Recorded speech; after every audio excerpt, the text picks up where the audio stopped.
Hola, ¿cómo están? Una vez más acá en el Barro, hoy con una visita muy especial, Mónica Fein. Mónica Fein es política, es bioquímica, fue ministra de Salud en Rosario, con un currículum de realizaciones en la ciudad muy importante. Ella fue incluso distinguida, premiada por todo un procedimiento con una maternidad importante de Rosario por la Organización Mundial de la Salud. Pero bueno, los bioquímicos son esos que andan mirando todo el tiempo los bichitos, así que suponemos que Mónica Fein miró todo este casi año ya de pandemia con ojos bastante distintos al común de los políticos.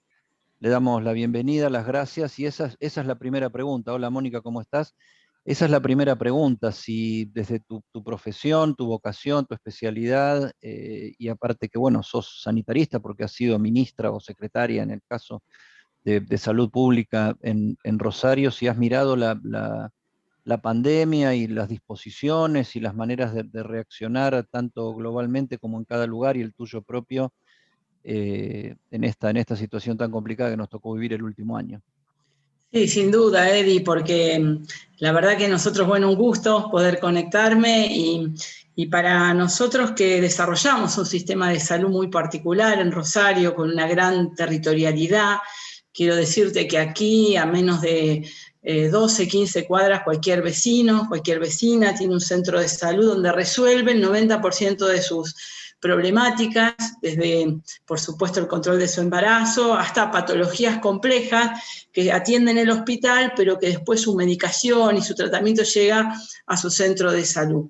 Esa territorialidad nos hizo enfrentar a la ciudad de Rosario la pandemia también desde otro lugar, porque los centros de salud permanecieron abiertos. Por supuesto que el secretario de Salud es una persona amiga con quien he trabajado siendo intendenta y que sigue siendo secretaria de Salud ahora con el actual intendente, y la verdad que veíamos eso, ¿no? La importancia que tiene la cercanía, el vínculo, la confianza, porque uno de los parámetros en salud fundamental es la accesibilidad y otro es la universalidad, es decir, que aquello que está comprobado que es bueno esté accesible a todos por igual. Bueno, la vacuna nos llevó a una discusión partidaria, porque la política está bien, una discusión. Déjame que me Sí, detenga un segundito ahí, sí. porque yo vengo diciendo bastante seguido este tema de la confianza. Yo digo que no hay remedio posible sin confianza. Y no solamente desde el remedio, literalmente hablando de medicina, sino de cualquier remedio, a cualquier situación. O sea, cualquier método para resolver algo, lo primero que tiene que tener, antes que nada, es la confianza en que ha sido el mejor para poder enfrentar determinada situación. O sea, yo lo que vengo diciendo es que sin confianza no hay vacuna. La mejor vacuna del mundo no sirve para nada si la gente no se vacuna. Así es, bueno, la confianza es lo que se construye con vínculos estables, ¿no? Yo siempre discuto los sistemas de salud donde vas a una guardia, te atiende alguien que no conoces, no conoce tu historia, de qué trabajás, con quién vivís, cómo vivís.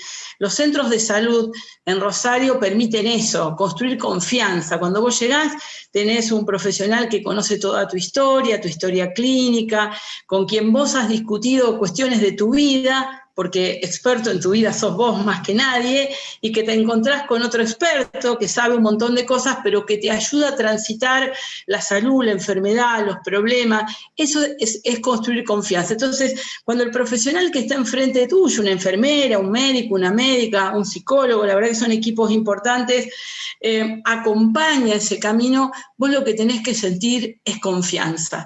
Yo creo que en la política es lo mismo. Es muy difícil, vos hablas de remedio, pero es muy difícil proponer algo si uno no puede construir confianza en que con quien está trabajando, quien acompaña de alguna manera tus decisiones y tu vida, es alguien a quien le tenés confianza. Y la política ha hecho en los últimos años perder a la sociedad la confianza en la política, cosa que, bueno, creo que hay que recuperar, porque sin eso, como vos decís, no hay no solo remedios, sino no hay alternativa, porque yo creo en la política, soy una política de los 17 años, pero entiendo que sin confianza no hay tampoco ninguna propuesta política que logre atravesar la difícil situación en la que estamos. justamente todo este tema, este escandalete del vacuna VIP, digamos, que es el acomodo, ¿no? Es el acomodo, es más viejo que la Argentina. Mella, justo la confianza, y la confianza como valor político, ¿no? Y la política en sí misma, porque vos fíjate que lo que estábamos haciendo el viernes cuando Berbisky salió a contar su anécdota, creámosle que fue inocente y un poco mojigato, eh, pero estábamos hablando del lanzamiento del Consejo Económico y Social, donde el gobierno nacional estaba planteando un diálogo abierto, duradero, por temas de fondo, cosas salir del cortoplacismo, ir a un puñado de medidas sustanciales para la Argentina en la estrategia, ir al mediano y al largo plazo, y todo un montón de palabras que entusiasman mucho, y al rato estábamos diciendo, pero anda, o sea, me estás cargando.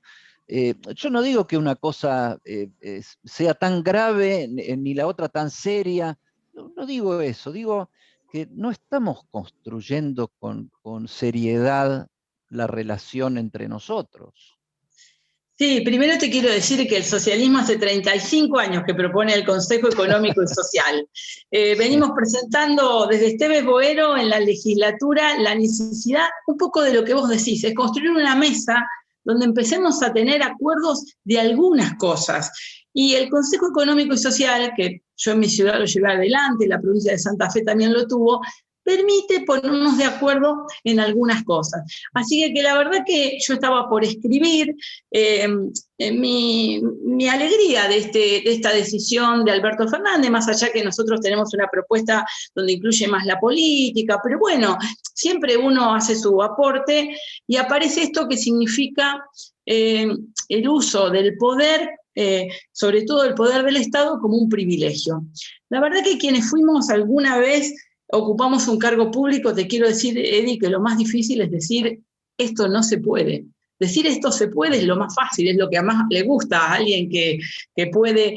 Es decir, esto no se puede. Cuando el poder inmobiliario te quiere construir más de lo que la norma indica y vos decís, esto no se puede. Cuando el poder económico quiere aprovechar alguna situación que está fuera de la norma y vos decís, esto no se puede. Lo mismo cuando alguien quiere aprovechar las relaciones y los vínculos para obtener un privilegio. El esto no se puede es lo que construye en la política el no. Yo digo que es mucho más difícil en la política decir que no que decir que sí, sobre todo aquellos que tienen poder, aquellos que tienen la posibilidad de presionar simplemente Totalmente, por totalmente. su lugar. Ahora el gran contrasentido es que se establece un protocolo que está muy fresquito, porque esto no es que viene desde el mandato bíblico, esto se estableció ahora y lo establecieron estas autoridades, y la verdad que con un gran nivel de predisposición y consenso, todas las provincias, todos los municipios, oficialistas, opositores, más o menos, lo que sea, dijeron, sí, vamos a ir por acá, y el que transgrede la norma es el que la plantea. Sí, Eso sobre es todo eso es la desconfianza. tal cual. El Estado, el poder patrimonial del Estado. Yo puedo hacer algo que digo que no está bien o que no debería hacerse, pero yo lo puedo hacer. Yo creo que en realidad, y Eddie, esto es, me parece lo que la política tiene que volver al debate.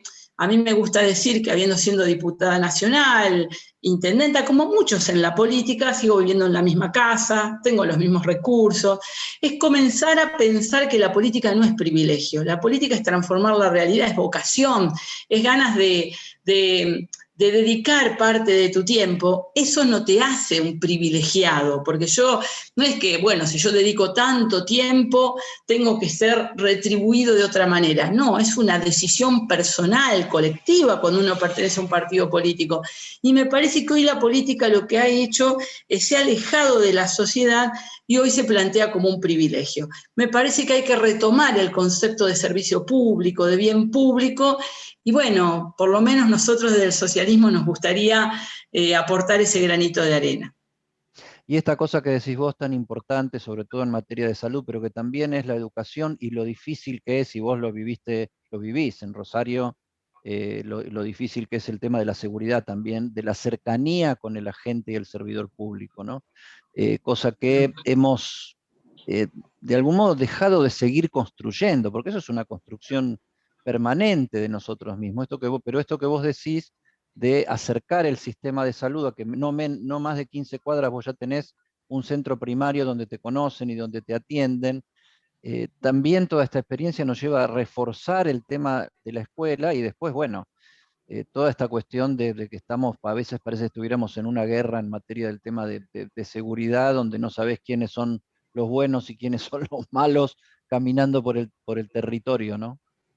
Sí, claro, porque también la impunidad es lo que nos da una idea de mayor inseguridad a todos. Yo te quiero contar algo porque estos días apareció un tema muy interesante porque una mujer muy humilde en un barrio, en un centro de salud, le detectan en el primer trimestre del embarazo una posible cardiopatía congénita de su bebé.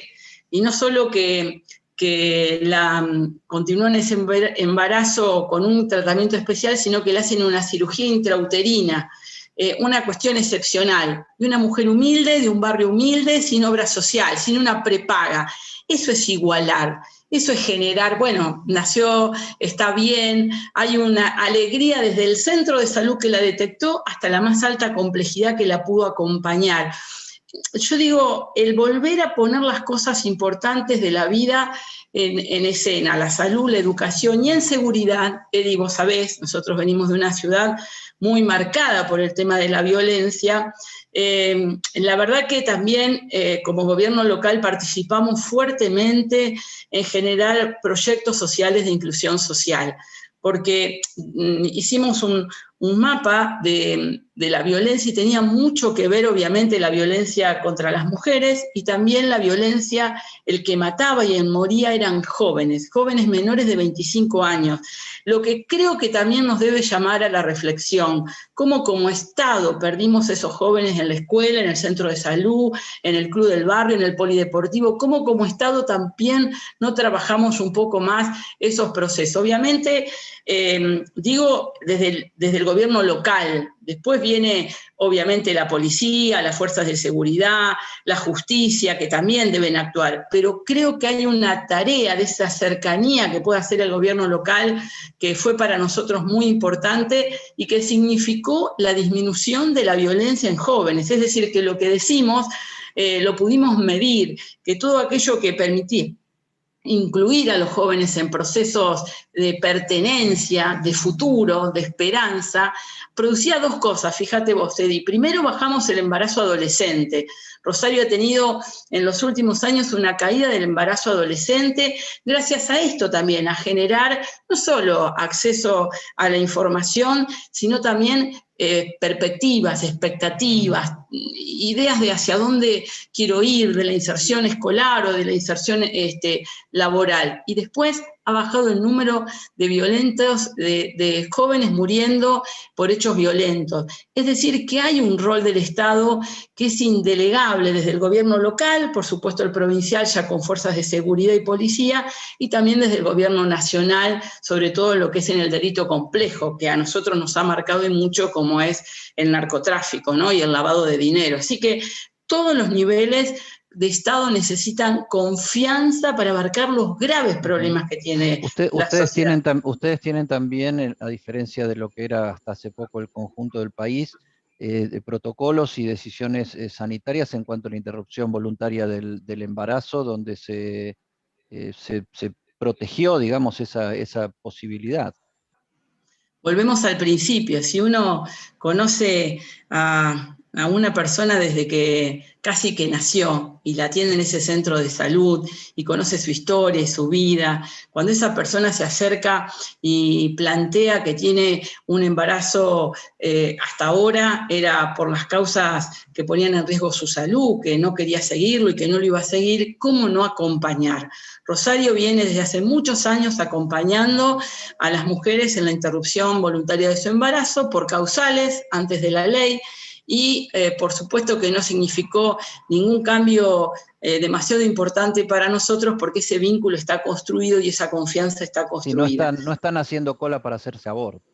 No, para nada. El número era el número que veníamos teniendo, en la pandemia bajó, obviamente por también las dificultades de las personas en acceder a distintos sistemas, pero nadie está haciendo cola. Sí hay un respeto en el acompañamiento y en eso que decimos, en la confianza, ¿no? Yo creo que necesitamos un Estado que nos dé confianza. Y lo que ha pasado con la vacuna, también quiero decirte que este antagonismo de que parece que la vacuna o las clases se resuelven en el marco de la confrontación permanente, le hace mal a la Argentina, porque los más ricos siguen ganando y la mayoría de los argentinos la está pasando muy mal. Mónica, acá Santa Fe fue noticia durante este año por el caso Vicentín, y ahora también pega bastante fuerte la onda expansiva de este tema del vacuna VIP, porque bueno, el gobernador Perotti tuvo que salir a explicar que se hacía un estudio para demostrar que no se había vacunado. Empecemos por este segundo punto, así vamos redondeando este tema. ¿Cómo está la discusión ahí? ¿Y se vacunó, no se vacunó, se debía vacunar? ¿Cómo está el control de este manejo, particularmente en la provincia de Santa Fe, que es aparte de ser una provincia argentina, es una provincia de las grandes, ¿no? Donde hay mucha población?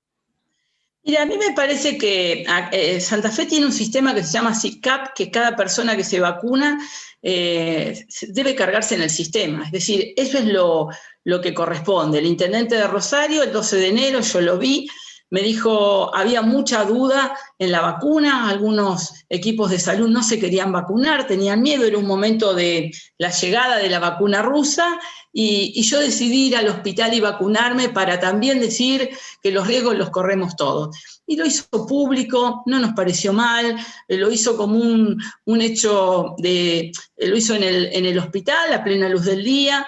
La discusión a mí no me parece si se vacunó o no se vacunó. Volvemos al tema, es la transparencia. Nosotros, si se vacunó el gobernador, a mí puede no parecerme mal, porque está conduciendo la provincia y creo que tiene que estar en condiciones para conducir una pandemia. La discusión es por qué perdemos los mecanismos de confianza. Bueno, porque en realidad creo que en general, cuando no se es transparente, se usan los privilegios. Y hay varias cosas, además de vacunarse, que en Santa Fe están pasando. De hecho, debe ser la única provincia que tiene tanta plata guardada, tiene un plazo fijo inmenso, en una situación de profunda crisis. Es una provincia que, como muchas, no ha aumentado el salario real de los trabajadores de la educación y quiere empezar las clases sin un acuerdo mínimo. Bueno, hay muchas cuestiones que generan conflictos de confianza. Yo espero, el gobernador está convocando a diálogo de los partidos políticos, a mí me parece bueno, me parece positivo, hay que aprender a dialogar y acordar en una Argentina que parece que todo el mundo nos tenemos que pelear todos los días, y creo que hay que discutir política, pero también hay que saber acordar aquellas cosas importantes. Si se vacunó el gobernador, que lo diga, me vacuné, creí que era importante hacerlo para estar en condiciones de poder dirigir este proceso. Yo no lo sentiría en el gobernador, sí en el resto, ¿no? Sí en sus familiares, sí en sus amigos, pero en los casos de gobernador o intendente me parece que son personas que están... Con la demanda que tenemos de tener dirigentes que estén cerca donde están los problemas, y donde están Tal los cual. problemas está la gente, y lo que contagia esto es la gente, digamos, Tal cual. es una pandemia. Tal cual. Si el intendente se vacunó en enero y lo veo todos los días en cada barrio recorriendo, bienvenido sea. Lo necesito adecuado para conducir este proceso de pandemia. Igual que el presidente y la vicepresidenta. No me parece mal. Son personas que necesitamos en la conducción. Familiares, amigos, conocidos, eso es otra cosa. Concejales, eso es otra cosa. Me parece que ahí hay otro elemento para valorar. Y sí creo que Santa Fe es una ciudad, es una provincia extraordinaria, con una diversidad productiva inmensa, con una oportunidad impresionante a partir de nuestras posibilidades portuarias, y como todo, las crisis que se producen, que tienen que ver en gran medida por los mecanismos especulativos del sistema financiero por sobre el sistema productivo, que es lo que finalmente lleva a Vicentín a esta situación, ¿no?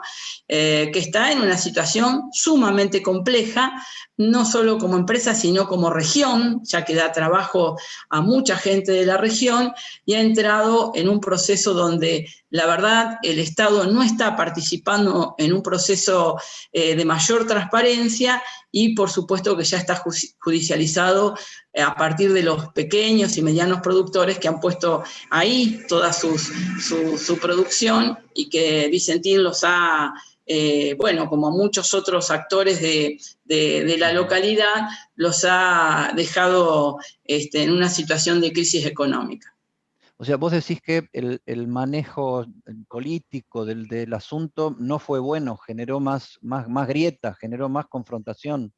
Yo creo que sí, que fue un error del presidente plantear la expropiación, porque no lo sabía ni el gobierno de Santa Fe, pero creo que el gobierno de Santa Fe no se involucró lo suficiente para ver cómo podía transitar un camino con mayor transparencia, fundamentalmente garantizando a los pequeños y medianos productores sus recursos y garantizando las fuentes de trabajo. Me parece que ahí hubo una dificultad en el manejo del proceso, y que, bueno, ahora está en un trámite judicial que veremos cómo termina. Yo creo que en general no termina bien para los más débiles del sistema, y para eso debe estar el Estado, para garantizar que los más débiles del sistema puedan obtener lo que les corresponde. Desde acá, de Buenos Aires, que muchas veces creemos que la sabemos todas, la mayoría de las veces se demuestra que todo lo contrario, y somos muy prejuiciosos en sacar conclusiones.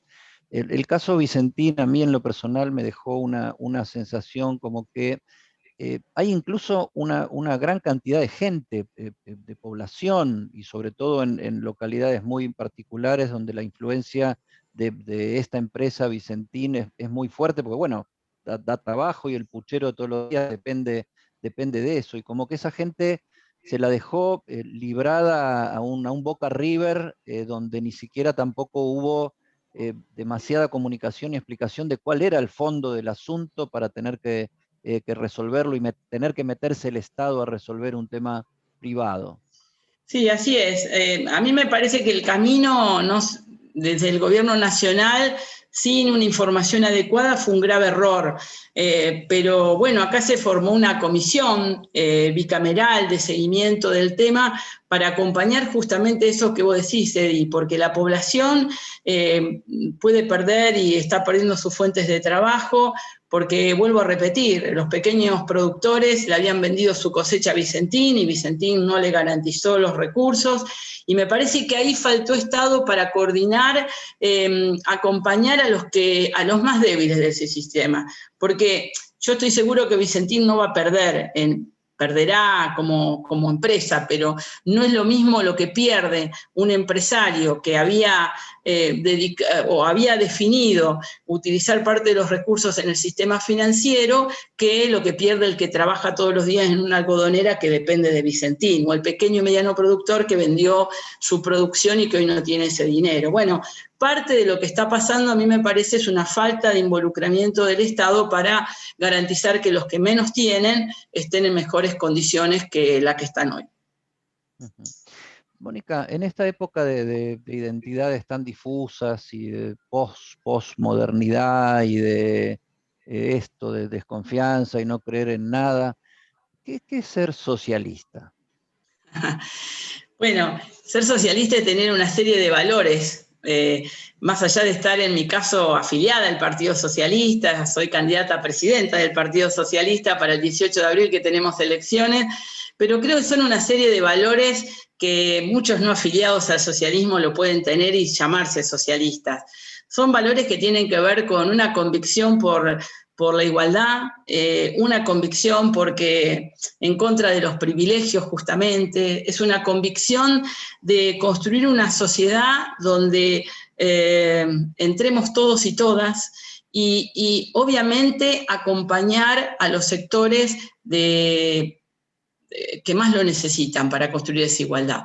Es pertenecer a una gran familia del mundo del socialismo, que uno ve con alegría que en otros países retoma los valores como en Portugal o hace poquito en Cataluña, en España, y que avanza con esas ideas, que permanece en muchos países latinoamericanos y que obviamente en Argentina es pequeño, pero hemos tenido la oportunidad de no solo tener legisladores y legisladoras en varias provincias, sino de gobernar Rosario y Santa Fe y demostrar que se puede, con honestidad, con compromiso, hacer un Estado más presente, no un Estado más grande, un Estado más eficiente, más presente, más transparente y garantizar derechos básicos a la población, como esto que hablamos de salud. Cuando yo hablo del sistema de salud, hablo de un concepto profundamente socialista, es igualar. Que vos que tenés a lo mejor una obra social o una prepaga, tengas el mismo acceso que cualquier vecino o vecino del barrio más humilde de Rosario. Bueno, eso es ser socialista, trabajar siempre para igualar oportunidades, igualar derechos y trabajar por una sociedad más justa. Ahora, sí, claro, igualar no significa solo cuánta plata tenés en el bolsillo, sino que puedas resolver tus problemas con la misma asistencia que tienen todos a partir de los impuestos que paga toda la población. Ahora, ¿qué tiene de bueno o de extraterrestre Santa Fe, que el socialismo funciona como parte del sistema y en el resto de las provincias, me juego al feudalismo, el caudillismo, el encierro, pero algo distinto tiene el sistema político en Santa Fe que le ha dado, y el socialismo se ha ganado aparte, un lugar en el esquema de partidos políticos y siempre con ser candidato a cosas importantes. Bueno, Y en el resto no. Nos ha costado más, pero la verdad que es un partido nacional que tiene legisladores provinciales en Jujuy, en Mendoza, en Córdoba, tiene ciudades, el 70% de las ciudades de Santa Fe viven en ciudades que gobierna el Frente Progresista, porque también eso vamos a escribir en la historia, hemos logrado gobernar con un frente político donde los partidos que son parte siguen teniendo autonomía, vida como partidos y podemos gobernar en base a un programa. También el socialismo ha aportado ese granito de arena a la política, que no son esas coaliciones que desapareces como partido y vas como vagón de cola de un partido mayoritario, sino que es una coalición que es el Frente Progresista. Creo que tuvimos esa cualidad, Eddie. Entendimos que solo no podíamos y logramos encontrar socios con una provincia donde tenía una, por ejemplo, democracia progresista, que tenía una gran historia, un radicalismo dispuesto a construir una coalición política, partidos más pequeños que tenían una representación y que logramos coincidir con dirigentes variados en que era necesario construir un frente programático, no un frente contra el peronismo. Me gusta a mí aclararlo porque hay algunos que ahora quieren juntémonos todos para ganarle a alguien, y yo digo eso es lo peor que puede haber porque después ganás y no sabés qué tenés que hacer. Juntémonos para transformar la realidad. Bueno, eso es lo que logramos hacer en Santa Fe, con gran humildad de todos los partidos, porque había dirigentes de mucha historia y también con una vocación del socialismo de ampliar sus bases y convocar a mucha gente que, como te decía antes, no era afiliada al partido, pero cuyos valores coincidía con el socialismo, porque era el más solidario en una cooperativa, el más solidario en una cooperadora escolar, el más referente cultural que creía en una cultura como la que hoy desarrolló Rosario y Santa Fe, como la Chiqui González. Bueno, fue capaz de convocar a aquellas personas que más allá de su historia política querían crear una sociedad más justa. Bueno, fuimos capaces de crear esa coalición, el Frente Progresista Cívico y Social, que gobernó 12 años y que yo creo va a seguir haciendo historia en Santa Fe. ¿Cómo es el mecanismo de elección interna de un presidente o una presidenta del Partido Socialista? ¿Es una elección secreta? Esto, porque ¿viste? Estamos discutiendo si va a haber paso, no va a haber paso. Ustedes con pandemia y todo van y se van a votar. ¿Cómo es mecánicamente cómo funciona? ¿Son abiertas? ¿Son de afiliados? Son de afiliados. Tenemos elecciones el 18 de abril a nivel nacional. En general nosotros hemos coincidido en listas únicas en la mayoría de las veces, pero muchas provincias hacen elecciones internas. En este caso nosotros vamos a hacer elecciones internas, hay 3 listas, el 18 de abril, yo soy candidata por una de las listas, y obviamente pueden votar los afiliados y afiliadas en cada una de las provincias. Bueno, nuestra lista se llama Socialismo en Movimiento. Nada, queremos llevar los valores que nos enseñó Alicia Moró, Juan B. Justo, Palacio, Esteves Boero, Alfredo Bravo, y por supuesto nuestro querido Hermes Wiener, un gobernador que, como Tabaré Vázquez, que nos dejó el año pasado y que nos enseñó que el socialismo puede ser gobierno si aprende a, sobre todo, escuchar y demostrar que los valores que propone son posibles, y eso es lo que intentamos hacer en cada lugar que nos toca. Así que el 18 de abril van a votar los afiliados y las afiliadas, y a partir de ahí el 19 estaremos construyendo una alternativa nacional o aportando nuestro granito de arena a la construcción de una alternativa nacional que deje atrás, o por lo menos que diga que no se construye desde el antagonismo permanente la política argentina.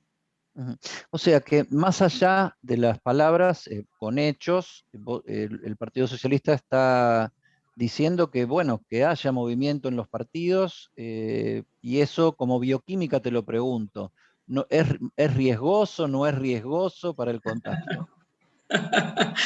No, la verdad que no, tendremos protocolos. Yo creo que las elecciones nunca son riesgosas si uno mira la cantidad de actividades que realizamos, siempre que lo hagamos con los mecanismos y los protocolos adecuados. Así que parte de lo que vamos a hacer es elaborar un protocolo que, bueno, tenemos mucha gente, además de mi experiencia como sanitarista o bioquímica, que lo sabe, para que en los lugares de votación, con distancia y con todas las precauciones, podamos votar.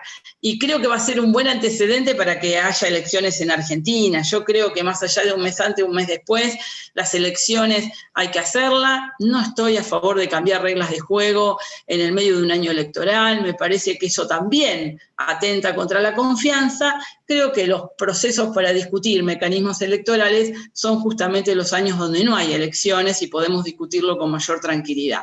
No cambiar las reglas de juego el año electoral, porque siempre uno cree, como en las vacunas, que hay alguien que puede organizar algo para favorecer al que tiene más poder en el momento. Bueno, Mónica Fein, los que no la conocían, acá la acaban de conocer, fuera de Santa Fe, por supuesto, que es el lugar donde ha ejercido, bueno, prácticamente, vos fuiste la primera intendenta mujer socialista de la Argentina. Así es, tuve ese honor. La verdad que también sería la primera presidenta del socialismo mujer, porque Alicia Moró dirigió La Vanguardia, pero bueno, ni el peronismo ni el radicalismo tampoco tuvieron nunca mujeres, así que partidos centenarios como el nuestro sería un honor en esta época donde las mujeres queremos tener mayor protagonismo, demostrar que también podemos ser conducción de partidos políticos que tienen una proyección nacional y que, bueno, queremos aportar nuestra mirada, nuestra experiencia a esa organización de partidos políticos hasta ahora muy construida solo por varones.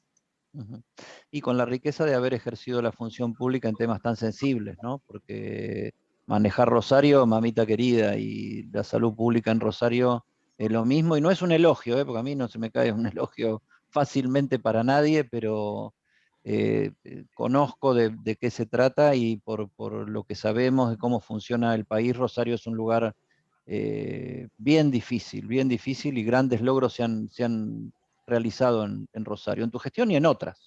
Y en otras, sí, yo diría que de la democracia Rosario ha tenido un proceso muy transparente y positivo de fortalecimiento democrático, de participación ciudadana, de distintas herramientas participativas que han llevado también a ser una sociedad demandante, pero también propositiva y creativa. Bueno, tenemos muchos creadores para demostrar eso, así que es una sociedad que aporta mucho a mirar el futuro. Y bueno, como socialista yo quiero mirar el futuro desde ese lugar, desde la participación ciudadana y también desde un proceso creativo, porque creo que Argentina lo necesita. Y una hermosa ciudad, con sus claroscuros y sus grandes dificultades, una hermosa ciudad. Y como Buenos Aires tiene un gran problema, ¿no? Lo que mata es la humedad, pero bueno, ¿qué va a ser? Entre otras cosas. Pero bueno, estar al lado del río lo cambia todo. Te lo perdonás, te lo perdonás. Sí, recorrer esa es otra cosa maravillosa que hemos conquistado.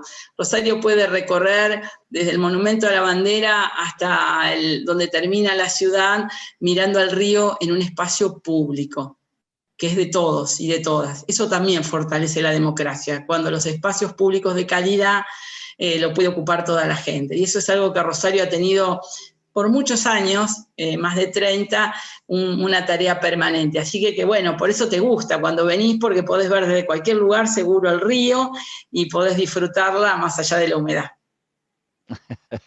Un abrazo grande, muchísimas gracias por acá. Decimos por meter las patas en el barro, lo que en tu caso es una redundancia, porque en eso estás, siempre en tu función política.